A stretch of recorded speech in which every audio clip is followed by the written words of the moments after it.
نشر فیلم عروسی فرزانه ناز در دبی که اصلا باورتان نمی شود. فرزانه ناز هنرمند خوب کشور در دبی ازدواج کرد. همسر فرزانه ناز کیست؟ فرزانه در دبی توسط چی افراد حمایت می شود؟ فرزانه ناز مصروف چی کار باری است؟ من در این ویدیو پیرامون حقایق همین ماجرا خواهم پرداخت. پس در ادامه با کانال دنیا اینفو باشید.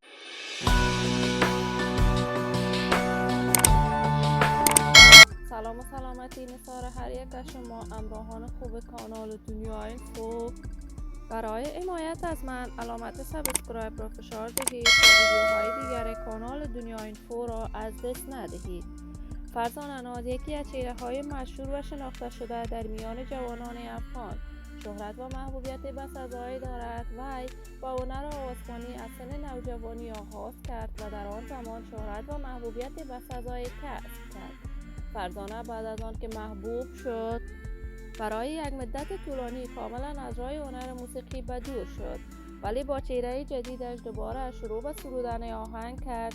اما دیر نگذشت فرزانه ناز سفرهایی به دبی و هندوستان داشت.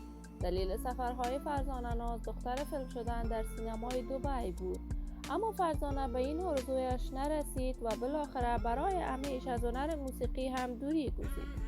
وی بارها بیان کرده است هنرمند شدن من کاملا یک کار اشتباه بوده است.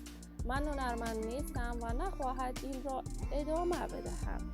ولی فرزانه مصروف صفحات مجازیش بالخصوص تیک تاک است و همیشه در حال گیم بازی کردن با دیگر چهره‌های مشهور و سلبریتی افغانستان است. فرزانه در دبی زندگی می‌کند و برای برندهای مختلف در آنجا مدلینگ می‌کند. تازه تصاویر فرزانه ناز در صفحات مجازی نشر شد که وی با یک پسر هندوستانی در دبی ازدواج کرده است. اما تاکنون فرزانه ناز هویت همسرش را بیان نکرده است، اما وی در دبی توسط هندی‌ها حمایت می‌شد. ولی ما آرزوی موفقیت، کامیابی و سعادت برای این هنرمند از بارگاه عزت الله یزال تمنا داریم و آرزو داریم دوباره به هنر آوازخوانی‌اش رو بیاورد.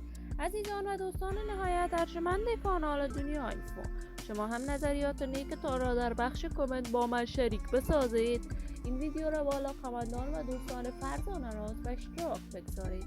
اگر تا هنوز عضو کانال دنیا اینفو نشدید، پس برای دوست شدن با این کانال علامت سابسکرایب را فشار دهید.